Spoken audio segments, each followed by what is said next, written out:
कार्तिक मास के शुक्ल पक्ष की पंचमी नाम की तिथि बृहस्पतिवार, पूर्वाषाढ़ा नाम का नक्षत्र, शुक्ल नाम का योग, भव नाम का कार्य और धनु राशि पर भगवान चंद्रमा इस प्रकार से पंचांग श्रवण हुआ। कृष्णाय वासुदेवाय हरे परमात्मने प्रणतः क्लेशनाशाय गोविंदाय नमो नमः। वसुदेवसुतं देवं कंसचाणूरमर्दनं देवकी परमानन्दं कृष्णं वन्दे जगद्गुरुं। नीलाम्बुजश्यामलकोमलाङ्गं सीतासमारोपितवामभागं पाणोमासायकचारुचापं नमामि रामं रघुवंशनाथं। दक्षिणे लक्ष्मणोर्यस्य वामेश्च जनकात्मजा पूर्वतो मारुतिर्यस्य तं वन्दे रघुनन्दनम्। सत्य है धातृद्भवा स्मृता धात्री माँ भवा मालती स्मृता गौरी भवा च तुलसी रजसत्वतमो गुणा स्त्री रूपिण्यो वनस्पत्यो दृष्ट्वा विष्णुस्तदा नृपः उतस्तोषं ब्रह्मावृन्दा रूपातिशय विभ्रमः दृष्ट्वा सूक्तेन सारागात् कामाक्षेण चेतसा ते चापि तुलसी धात्र्यो विष्णुमेवावलोकताम्। नारद जी बता रहे राजा पृथ्वीसेन की, हे राजन, उन बोए हुए बीजों से धात्री, मालती और तुलसी, ये तीन वनस्पतियां वहां उत्पन्न हुई। जो ब्रह्मा की स्त्री के बीज से उत्पन्न हुई वह धात्री कहलाई, और जो लक्ष्मी के बीज से दिए हुए बीज से उत्पन्न हुई वह मालती कहलाई, और जो गौरी के दिए हुए बीज से उत्पन्न हुई वह तुलसी कहलाई। तो ये तीनों क्रम से रजोगुण, सतोगुण और तमोगुण के रूप में हुई।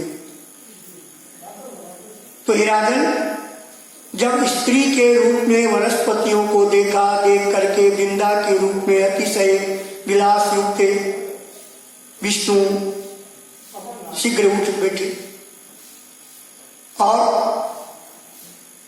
उन तुलसी और धात्री ने भी विष्णु को ही देखा। जो बीज लक्ष्मी के द्वारा ईर्ष्या के सहित दिया गया था, उस बीज से उत्पन्न स्त्री विष्णु से ईर्ष्या करने वाली हुई।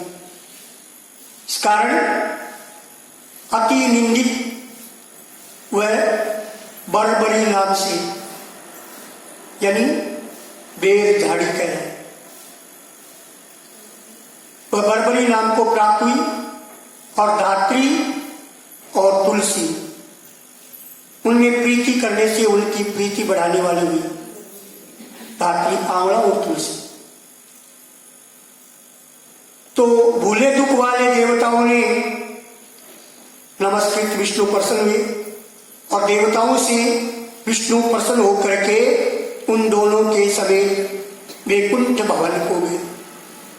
इसी से कार्तिक के उद्यापन के समय तुलसी के मूल के निकट भगवान विष्णु की पूजा की जाती है और वह विष्णु की प्रीति बढ़ाने वाली कही गई। तुलसी काननम राजन गृहे यस्यावतिष्ठते तद्गृहं तीर्थ रूपम तु नायान्ति यम किंकरा। हे राजन, जिनके घर में और तुलसी वन स्थित रहता है वह घर घर नहीं, वह तीर्थ स्वरूप होता है और वह यमराज के दूत कभी भी प्रवेश भी नहीं कर सकते। सारे पापों को दूर करने वाले, सारी कामनाओं को देने वाले पवित्र तुलसी के वन को जो पुरुष लगाते हैं, जो सींचते हैं, वे श्रेष्ठ मनुष्य यमराज का दर्शन भी नहीं करते। दर्शनम नर्मदायास्तु गंगा स्नानम तथैव च तुलसी वन संसर्ग शम एतत् त्रियम स्मृत है। नर्मदा नदी का दर्शन और गंगा जी का स्नान और तुलसी के वन का संसर्ग, ये तीनों समान पुण्य वाले कहे गए।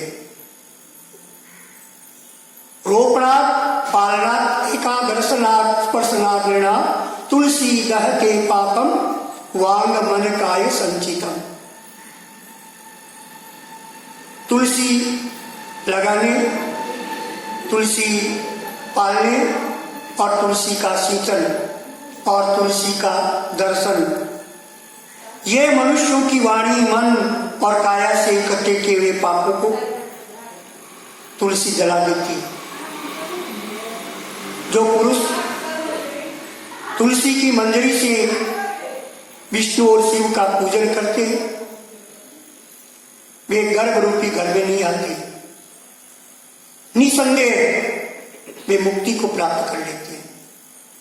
पुष्कराग्नि तीर्थानि गंगाद्या सरितस्तथा वासुदेवादयो देवा। एक ढाली तोड़ने से कार्तिक में सारा पुण्य क्षीण कर देती है। जो मनुष्य द्वादशी को तुलसी दल और कार्तिक में धात्री पुत्र का छेदन करते हैं वे अति निंदित नरक को प्राप्त होते हैं। धात्री छायाम समाश्रित्य कार्तिक के अन्नम भुनक्ति है अन्न संसर्गजम पापम मावर्षम तस्य नश्यति। जो कार्तिक के महीने में आंवले के वृक्ष के नीचे बैठ करके अन्न का भोजन करते हैं उनका अन्न के संसर्ग से उत्पन्न 1 वर्ष पर्यंत का पाप जो है सारा नाश हो जाता है, पापक्षय होता है। धात्री तुलस्योर महात्म्यम अपनी देवस्य चतुर्मुख है। जो कार्तिक के महीने में आंवले के वृक्ष के नीचे भगवान विष्णु का पूजन करते हैं उनको सारे क्षेत्रों में विष्णु के पूजन का फल प्राप्त होता है। न समर्थो भवेवत। धात्री और तुलसी के महात्म्य को विष्णु भगवान की महिमा के समान 4 मुख्य अगर ब्रह्मा जी भी वर्णन करते हैं तो भी वे भी और उस महिमा का वर्णन करने में समर्थ नहीं है। तो एक मुख्य तो कितनी होगी। धात्री तुलस्युद्भव कारणम यश लोति यश रावयते च।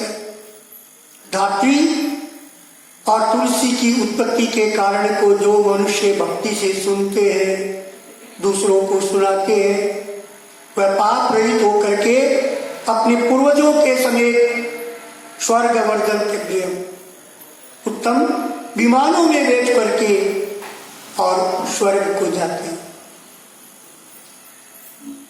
नारद जी के द्वारा इतनी बात सुन करके राजा पृथु ने नारद जी से पूछा, महाराज आपने इतिहास के सहित बहुत आश्चर्य करने वाला ये तुलसी का मातम्य और व्रत जो है उसका वर्णन आपके श्रीमुख से मैंने भली भांति सुना। तत्पुनर्ब्रूहि महात्म्यम तेन चिरणम इदम कथम।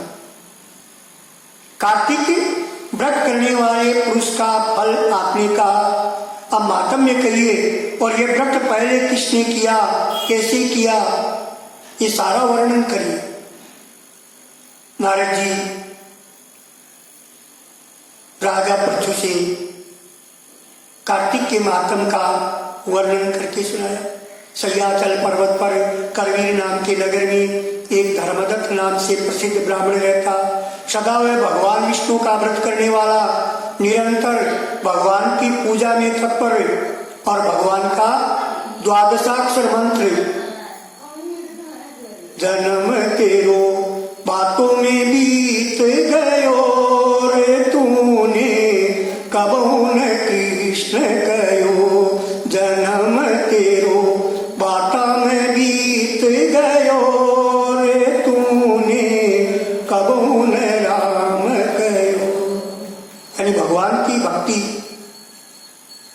पवित्र है, पुण्यप्रद है, सारे पापों का नाश करने वाली है। तो प्रातः काल भगवान का नाम जप संकीर्तन जो है सारे दिन भर का अति उत्तम पुण्य प्राप्ति कराता है।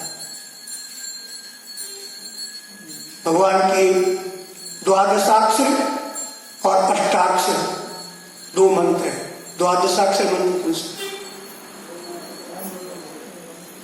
ओम नमो भगवते वासुदेवाय। तो भगवान का ये द्वादशाक्षर मंत्र के जप में निष्ठा और अतिथि अभ्यागतों का सेवक था। एक समय वह कार्तिक के महीने में पहर भर रात्रि रहते भगवान के जागरण के निमित्त भगवान के मंदिर में गया, हरि के मंदिर में गया। हरि के पूजन की सामग्री लेकर के वह ब्राह्मण जा रहा था।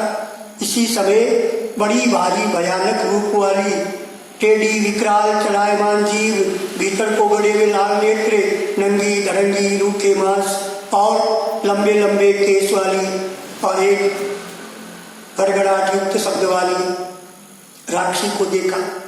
उसे देख करके वह भय से घबरा गया और डर के मारे उसके अंग कांपने लगे। अब कांपने पर उसने भगवान के मंदिर की ओर जाके हाथ में हाथ की कथा में आएगा। कार्तिक महात्म्य अष्टादशोध्याय। आनंद कंद भगवान गोविंद जय